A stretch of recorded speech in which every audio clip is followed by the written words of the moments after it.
Selamat sore bagi mahasiswa yang hadir dan menyaksikan video ini. Saya harap semua senantiasa dalam keadaan sehat. Dalam video kali ini, saya akan memaparkan materi pada pertemuan kita kali ini dengan topik Globalization Imperative yang akan saya tampilkan dalam PowerPoint berikut.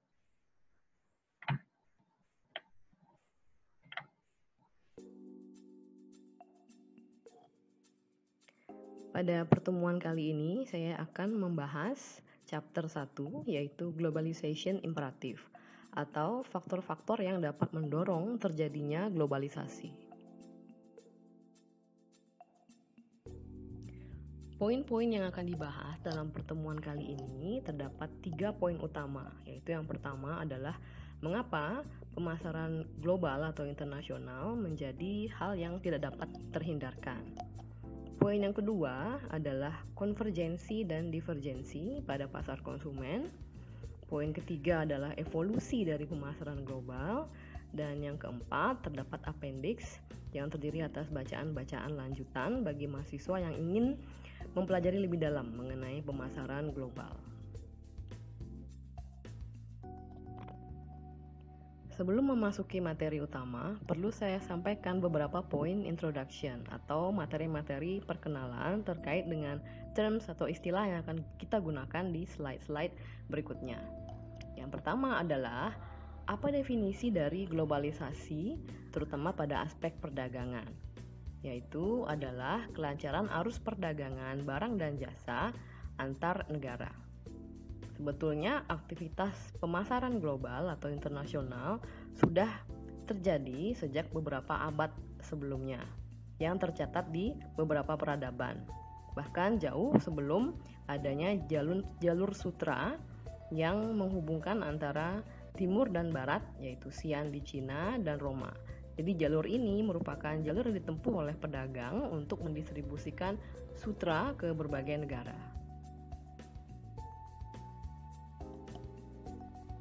Gambar berikut menunjukkan pertumbuhan nilai dari ekspor global pada beberapa dekade terakhir.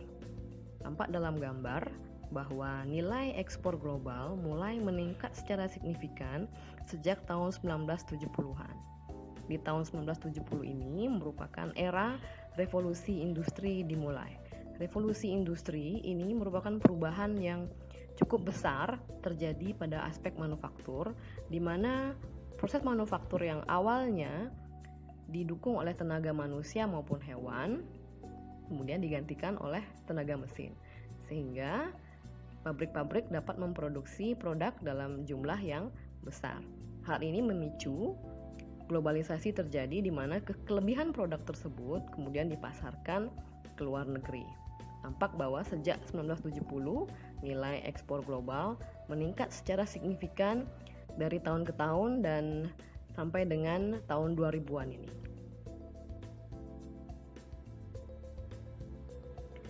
Hal yang juga perlu diketahui adalah keberadaan negara-negara dengan pasar berkembang yang mendorong terjadinya globalisasi. Negara berkembang diantaranya termasuk Indonesia, Brasil, Argentina, South Africa, dan seterusnya seperti yang ditampilkan dalam slide. China, Taiwan, dan South Korea sudah menjadi negara maju. Adapun indikator dari negara berkembang adalah negara dengan tingkat pertumbuhan ekonomi yang cukup tinggi per tahun. Seperti contohnya Indonesia dengan tingkat pertumbuhan ekonomi 5% per tahun sebelum tahun 2020. Untuk negara maju, tingkat pertumbuhan ekonominya tidak setinggi negara berkembang, yang umumnya berkisar pada poin 1%, 2 hingga maksimal 3%. Pertanyaannya kemudian, mengapa pasar negara berkembang ini mendorong terjadinya globalisasi? Jadi, negara berkembang dengan peningkatan pendapatan yang signifikan per tahun, seperti yang saya sampaikan, pertumbuhannya 5% atau bahkan ke atas, mereka memiliki pendapatan yang meningkat dari tahun ke tahun. Dengan pendapatan yang meningkat, mereka memiliki pendapatan ekstra untuk dibelanjakan. Sehingga negara-negara berkembang menjadi pasar yang potensial untuk disasar oleh perusahaan multinasional memasarkan produknya.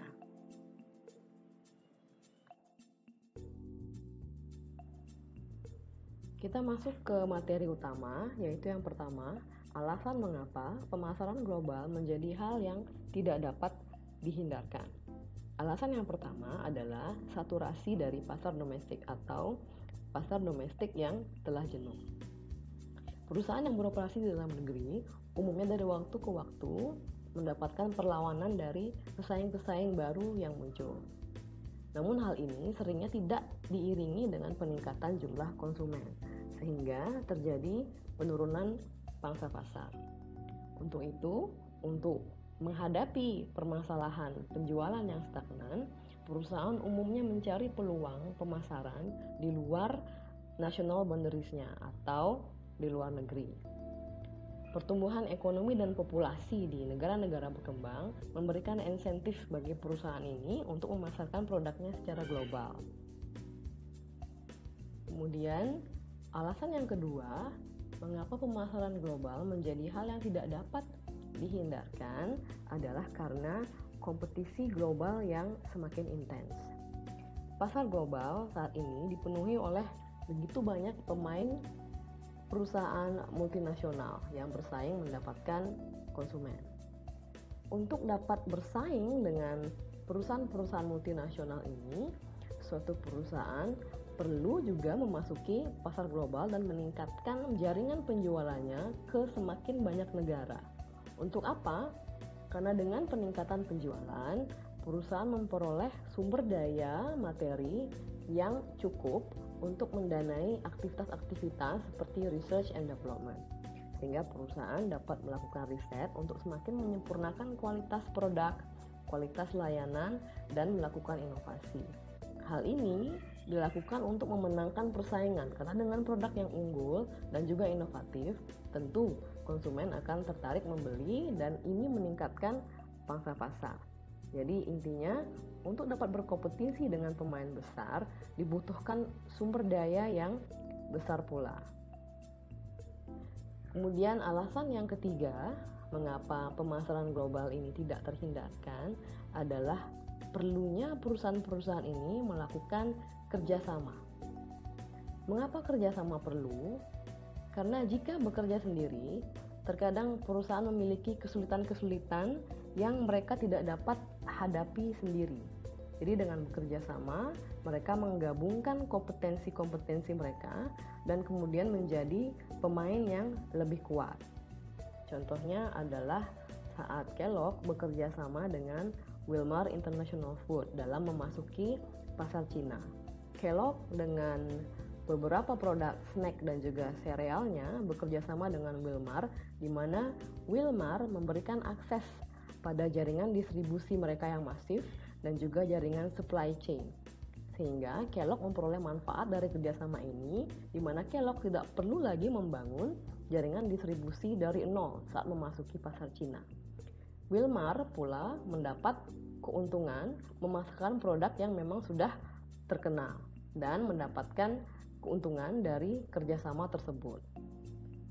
Bentuk koperasi yang lain juga adalah dalam pembuatan pesawat Airbus, di mana Airbus merupakan hasil kerjasama dari beberapa perusahaan airline di beberapa negara. Mengapa mereka bekerja sama?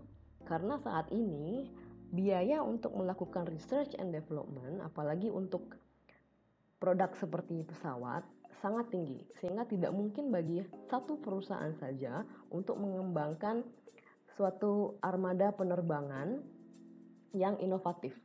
Jadi beberapa airlines bergabung untuk menyatukan kompetensi mereka dan dana mereka sehingga mereka bisa menghasilkan satu prototipe Airbus.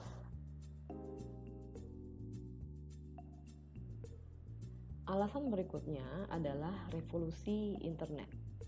Jadi dengan perkembangan komunikasi satelit, konsumen-konsumen di negara berkembang mereka cukup familiar dengan merek-merek di pasar global. Jadi mereka menyimak informasi mengenai merek tersebut melalui berbagai media di internet. Dengan familiaritas ini muncullah demand atau permintaan atau keinginan konsumen untuk memiliki brand-brand global tersebut. Adanya permintaan ini kemudian mengundang atau menarik pemain multinasional untuk masuk memasarkan produknya ke negara-negara berkembang ini. Seperti yang kita tahu, dalam negeri terdapat beberapa brand-brand dari merek global yang sudah masuk dan bahkan banyak di pasaran. Contohnya di industri fashion, tidak hanya merek-merek lokal, namun juga terdapat merek-merek global seperti Mango, Zara, dan sebagainya. Di kebutuhan makanan, produk-produk makanan juga kita temui berbagai merek-merek global telah memasuki rak-rak supermarket kita di dalam negeri. Walaupun suatu perusahaan beroperasi secara domestik, perusahaan tersebut tidak bisa menghindari tekanan persaingan dari seluruh dunia. Mengapa? Karena dengan adanya internet, konsumen cukup familiar dengan brand-brand yang ada di luar negeri dan dapat melakukan pembelian secara instan, secara online terhadap produk-produk global tersebut. Sehingga perusahaan domestik tidak hanya bersaing dengan perusahaan di dalam negeri, namun juga dengan perusahaan-perusahaan yang bergerak secara global. Gambar ini menunjukkan perkembangan 100 perusahaan terbesar di dunia dan negara asalnya. Seperti yang kita lihat pada tabel, pada tahun 1970, mayoritas perusahaan terbesar di dunia berasal dari Amerika. Kemudian disusul perusahaan dari negara maju lainnya, yaitu Jerman, Jepang, Prancis, dan Inggris. Seiring perkembangan waktu, dapat kita lihat di tabel di sisi paling kanan bahwa perusahaan-perusahaan terbesar di dunia tidak hanya kemudian berasal dari negara maju, namun juga sudah mulai terdistribusi ke negara berkembang. Seperti kita lihat, Brasil memiliki satu perusahaan terbesar dunia, Meksiko, dan juga Malaysia. Hal ini menunjukkan bahwa telah terjadi pergeseran kekuatan tidak hanya berpusat di negara maju, namun kekuatan-kekuatan tersebut juga sudah mulai muncul atau dimiliki oleh negara berkembang. Diindikasikan dengan negara berkembang yang memiliki perusahaan-perusahaan yang sudah go global atau 100 perusahaan terbesar di dunia. Seperti kita ketahui, di India ada Tata Motor, di Indonesia juga kita punya Gojek yang sudah mulai go global.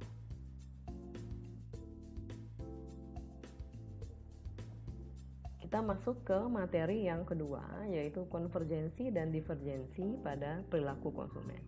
Kita akan membahas yang pertama, yaitu konvergensi atau perilaku konsumen di seluruh dunia mulai serupa. Poin yang pertama, yaitu pendapatan per kapita merupakan indikator penting dari perilaku konsumen. Saat pendapatan per kapita satu negara atau masyarakat satu negara lebih rendah daripada level tertentu, mereka hanya bisa memenuhi kebutuhan pokoknya seperti makanan, pangan, sandang, dan papan. Kemudian, saat pendapatan per kapita naik di atas level tertentu ini ditentukan oleh harga basket of goods di satu negara atau biaya hidup di satu negara. Jadi, saat pendapatan per kapita sudah melampaui level tertentu tersebut, konsumen atau masyarakat satu negara mulai memiliki porsi disposable income yang meningkat, yang mereka keluarkan atau spending untuk hal-hal yang bersifat leisure atau untuk memenuhi kebutuhan sekunder dan tersier. Dengan pendapatan yang meningkat, masyarakat di seluruh dunia memperoleh akses yang lebih baik terhadap fasilitas pendidikan dan juga akses yang lebih baik terhadap informasi. Dengan level pendidikan yang sama dan juga dengan media-media yang mereka simak, mereka memiliki kebutuhan yang sama di seluruh dunia. Seperti misalnya kebutuhan sekunder, sebagian besar masyarakat di dunia ini memiliki kebutuhan yang sama, yaitu kebutuhan untuk berlibur, kebutuhan untuk mencari hiburan seperti di mall dan entertainment yang lain, serta kebutuhan-kebutuhan untuk memiliki barang-barang yang high-end atau luxury. Kemudian, di samping adanya konvergensi tersebut, di mana kebutuhan konsumen semakin serupa, terjadi juga fenomena divergence atau divergensi. Maksud dari divergensi ini adalah konsumen memiliki pilihan-pilihan yang sangat beragam untuk memenuhi satu jenis kebutuhan. Anggaplah konsumen memiliki kebutuhan untuk berlibur, dan salah satu produknya adalah hotel. Konsumen memiliki pilihan yang sangat luas akibat adanya globalisasi, di mana mereka konsumen tidak hanya memilih dari brand-brand hotel lokal Indonesia, tapi juga dapat memilih untuk menginap di brand-brand hotel global atau international chain seperti Hilton, Marriott, dan sebagainya. Sama juga dengan kebutuhan rekreasi atau makan di luar bersama keluarga, pilihannya tidak terbatas pada masakan-masakan nasional, tapi juga masakan-masakan internasional seperti pizza, Burger King, Kentucky Fried Chicken, dan sebagainya. Divergensi ini tidak akan mungkin terjadi jika tidak ada globalisasi, di mana perusahaan-perusahaan asing tidak bisa masuk ke negara di dalam negeri. Jadi globalisasi ini mendorong terjadinya divergensi dari pilihan-pilihan brand yang dapat dipilih oleh konsumen.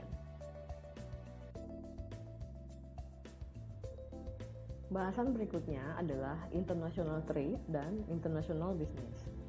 International trade atau perdagangan internasional terdiri atas ekspor dan impor.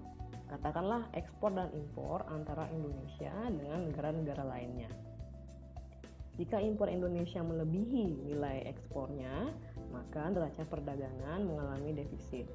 Begitu pula sebaliknya, jika impor lebih kecil daripada ekspor, maka neraca perdagangan mengalami surplus. Kemudian, apa yang dimaksud dengan international business? International business adalah konsep yang lebih luas yang termasuk di dalamnya international trade dan juga produksi asing. Jadi, perusahaan dapat memasarkan produk mereka dalam 3 cara. Yang pertama, mereka dapat mengekspor produk mereka ke luar negeri yang tercatat dalam transaksi ekspor-impor. Kemudian cara yang kedua, perusahaan dapat berinvestasi di negara lain dalam bentuk fasilitas manufacturingnya, atau perusahaan membangun pabrik di negara lain yang mereka miliki sendiri untuk memproduksi produk-produk mereka dan dipasarkan di negara tersebut. Katakanlah sepatu merek Adidas yang memiliki pabrik di Vietnam untuk memproduksi sepatu-sepatu mereka. Sepatu-sepatu hasil pabrik tersebut akan dipasarkan di Vietnam dan negara-negara tetangga. Kemudian cara yang ketiga, perusahaan dapat mensubkontrakkan manufacturing kepada perusahaan lain di negara lain, di luar negara asal perusahaan tersebut. Katakanlah Apple yang mengkontrakkan atau mensubkontrakkan manufacturing dari smartphone-nya ke salah satu perusahaan di Cina untuk memproduksi smartphone mereka yang akan dipasarkan ke seluruh dunia. Di subkontrak ini dapat dilakukan melalui licensing atau perjanjian joint venture.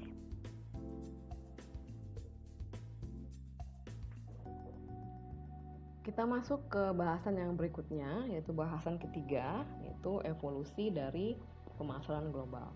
Sebelum kita membahas mengenai pemasaran global, perlu kita bahas terlebih dahulu apa itu marketing dan ruang lingkupnya. Jadi seperti yang ditampilkan pada slide, marketing atau pemasaran meliputi kegiatan perencanaan konsep produk, perencanaan penetapan harga, program promosi, dan juga distribusi produk kepada konsumen. Jadi semua kegiatan ini ditujukan untuk menciptakan kepuasan konsumen dan loyalitas konsumen. Di intinya, pemasaran bertujuan menciptakan produk dan layanan yang bernilai bagi konsumen. Bernilai maksudnya adalah dari segi benefit, produk atau layanan tersebut lebih tinggi daripada cost yang harus dibayarkan atau cost dalam bentuk yang lain. Marketing juga lebih dari sekedar menjual dan melibatkan lebih banyak pihak-pihak, yaitu stakeholder. Jadi pemasaran secara holistik tidak hanya bertujuan untuk meningkatkan kepuasan konsumen dan juga menciptakan profit bagi perusahaan, tapi juga bermanfaat atau bernilai bagi stakeholder. Stakeholder adalah pihak-pihak yang memiliki kepentingan terhadap operasi perusahaan. Contoh dari stakeholder, contohnya adalah karyawan. Jadi upaya pemasaran Setidaknya juga mampu memenuhi kebutuhan dari karyawan seperti gaji yang layak dan jam kerja yang layak. Stakeholder yang lain adalah masyarakat sekitar, di mana dari operasi perusahaan, masyarakat diharapkan memperoleh benefit atau nilai dari aktivitas perusahaan tersebut. Katakanlah perusahaan suatu rumah sakit, mereka mengadakan general check-up gratis bagi masyarakat sekitar. Hal ini disebut sebagai kegiatan CSR atau Corporate Social Responsibility. Bentuk tanggung jawab perusahaan terhadap masyarakat sekitar juga adalah untuk menjaga agar perusahaan tidak membuang-buang limbah yang dapat membahayakan lingkungan masyarakat sekitar, yang dapat memasuki sumber air masyarakat. Contohnya, stakeholder yang lain adalah pemerintah, di mana pemerintah juga memiliki kepentingan terhadap operasi perusahaan dalam bentuk pajak yang dapat disetorkan oleh perusahaan pemerintah untuk mendanai pembangunan infrastruktur dan fasilitas-fasilitas yang lainnya. Stakeholder pemerintah juga mendapat manfaat dari adanya operasi perusahaan, yaitu dengan dibukanya lapangan pekerjaan bagi masyarakat sekitar, di mana hal ini dapat mendorong peningkatan pendapatan dan aktivitas ekonomi di daerah tersebut.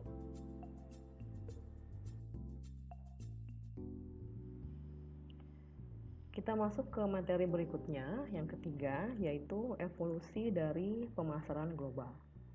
Di sini saya akan menjelaskan tahap-tahap yang dilalui oleh pemasar hingga pada akhirnya menerapkan pemasaran global.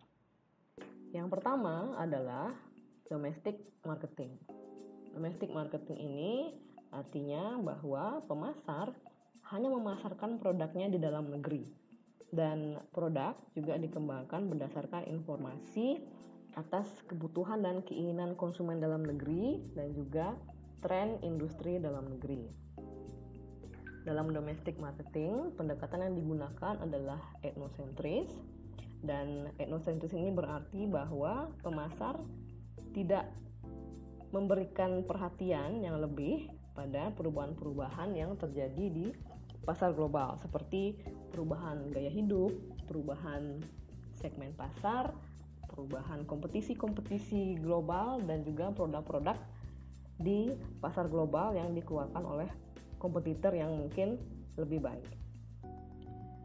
Pendekatan etnosentris ini memiliki kelemahan jika diterapkan dalam waktu yang lama.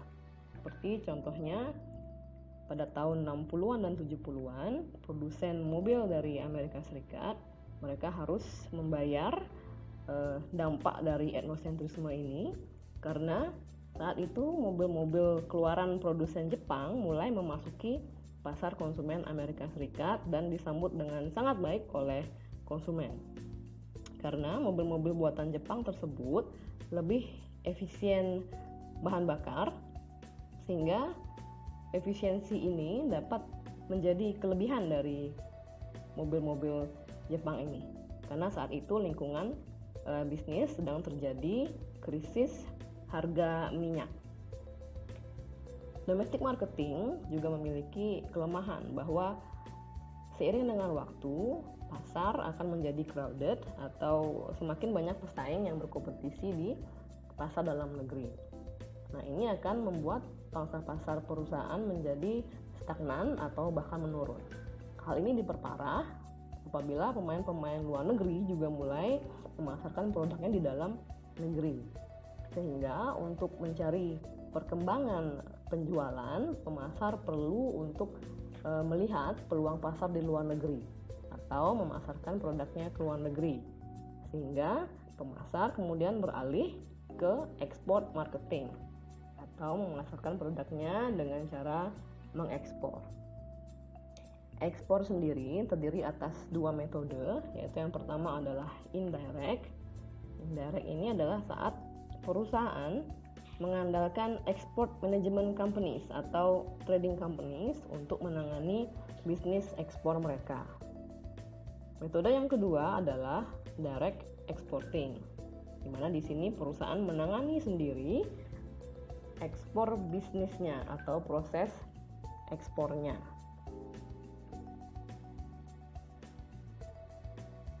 Perlu dipahami bahwa dalam export marketing, pemasar masih mempergunakan pendekatan etnosentris, di mana mereka hanya memasarkan produk dalam negeri ke luar negeri tanpa melakukan modifikasi-modifikasi pada produknya untuk menyesuaikan kebutuhan konsumen di luar negeri. Ekspor marketing ini memiliki kelemahan karena produk yang dipasarkan ke luar negeri tidak diberikan modifikasi untuk menyesuaikan dengan kebutuhan pasar luar negeri, maka tingkat penerimaan produk di pasar luar negeri itu dapat menjadi kurang baik. Sehingga atas kelemahan ini, perusahaan kemudian beralih ke teknik atau pendekatan international marketing. Pada pendekatan international marketing, pemasar mempergunakan pendekatan polysentrik, di mana pada pendekatan ini perusahaan menyadari adanya perbedaan-perbedaan budaya dan perbedaan-perbedaan lain antara konsumen di dalam negeri dan juga konsumen di luar negeri. Sehingga pada international marketing, pemasar melakukan modifikasi pada produknya dan hal-hal yang berkaitan dengan itu untuk menyesuaikan dengan kebutuhan di masing-masing pasar luar negeri yang menjadi tujuan. Kelebihannya adalah international marketing mampu menghadirkan produk yang dapat memenuhi kebutuhan di masing-masing pasar dengan baik. Namun, kelemahannya adalah dari segi biaya. Untuk memodifikasi produk di setiap negara pasar tujuan tentu membutuhkan biaya yang sangat tinggi. Atas kelemahan itu, pemasar kemudian beralih ke teknik pendekatan pemasaran yang berikutnya.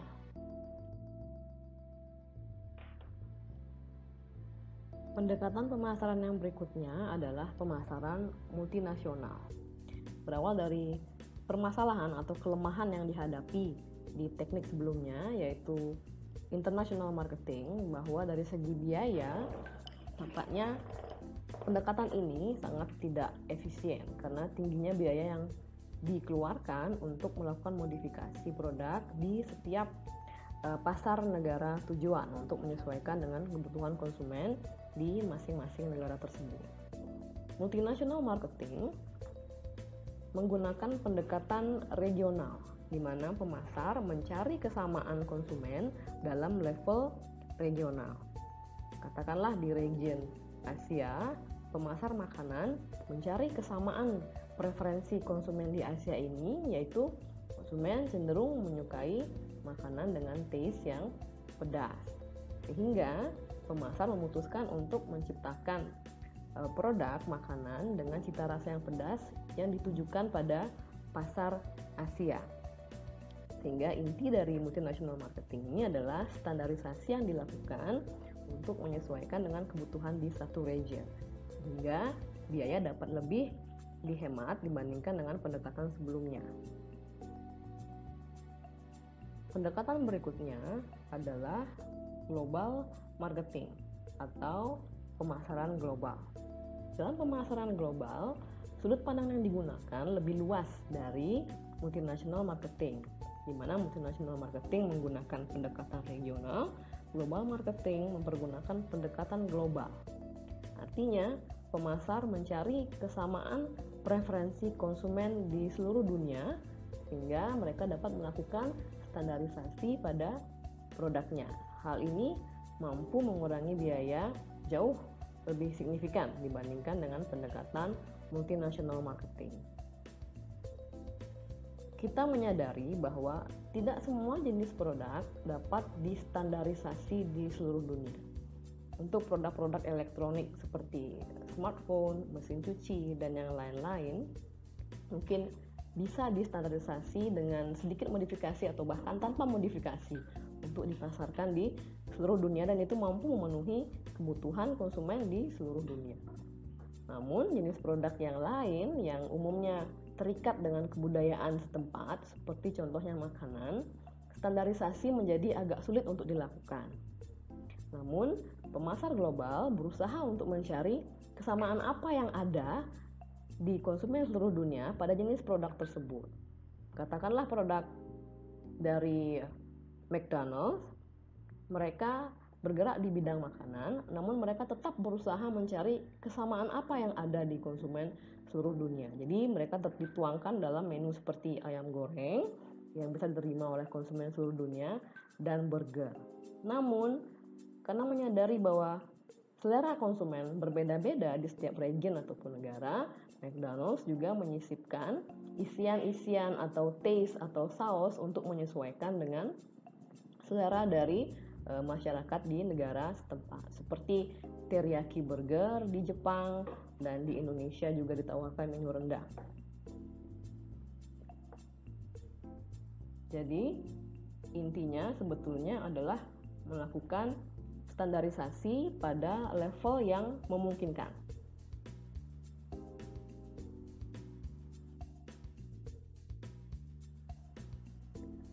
Pada gambar ini dijelaskan rangkuman mengenai transisi atau tahap evolusi pemasaran global. Dimulai dari domestic marketing, seperti yang sudah dijelaskan sebelumnya, bahwa fokusnya adalah ke pasar domestik, di mana pengembangan produk ditujukan sesuai dengan kebutuhan dan keinginan pasar domestik dan juga tren industri domestik. Kelemahan dari domestic marketing adalah jenuhnya pasar domestik dan juga mulai masuknya pemain-pemain asing untuk merebut pasar dalam negeri. Sehingga hal ini menyebabkan transisi pemasar untuk mempergunakan kemudian teknik ekspor marketing, yaitu mencari pertumbuhan penjualan di luar negeri dengan mengekspor produknya ke luar negeri. Yang perlu diperhatikan bahwa pada ekspor marketing, pemasar masih tetap mempergunakan pendekatan etnosentris, di mana produk yang dipasarkan masih tetap produk yang sama dengan apa yang mereka pasarkan di dalam negeri.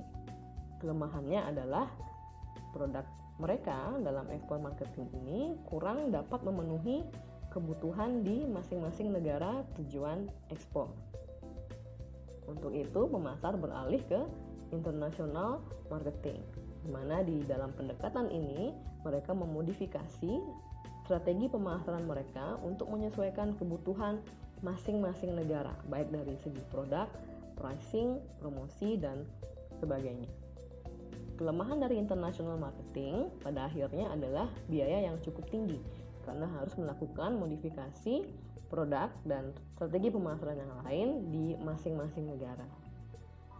Kemudian pemasar akibat kelemahan tersebut berpindah dengan mengadopsi pendekatan pemasaran multinasional.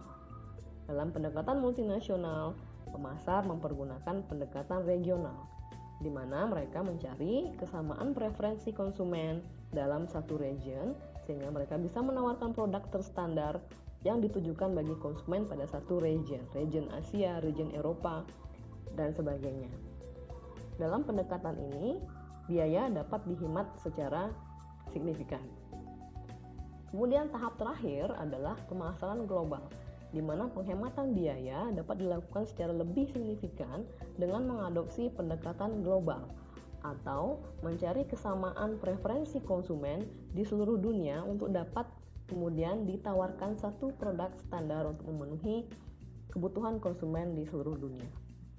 Untuk semua jenis produk terdapat variasi. Ada jenis produk yang dapat dilakukan standarisasi penuh, terdapat jenis produk yang lain yang tidak dapat dilakukan standarisasi penuh.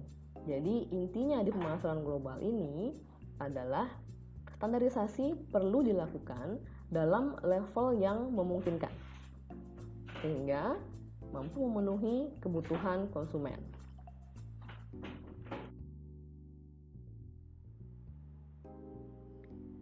Perlu saya sampaikan pada bagian appendix, mahasiswa dapat menemukan atau membaca berbagai teori-teori yang berkaitan dengan perdagangan internasional dan perusahaan multinasional. Jadi untuk menambah pemahaman mahasiswa dapat menyimak bacaan-bacaan yang ditampilkan di appendix pada buku referensi yang sudah saya sediakan.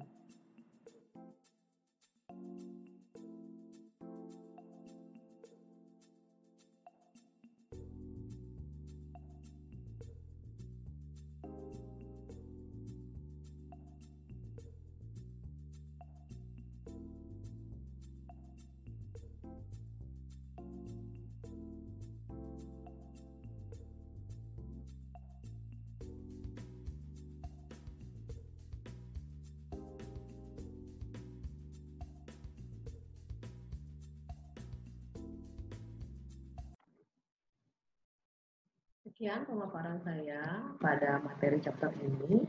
Semoga dapat meningkatkan pemahaman mahasiswa pada topik ini. Terima kasih atas atensinya. Kita berjumpa kembali di video berikutnya.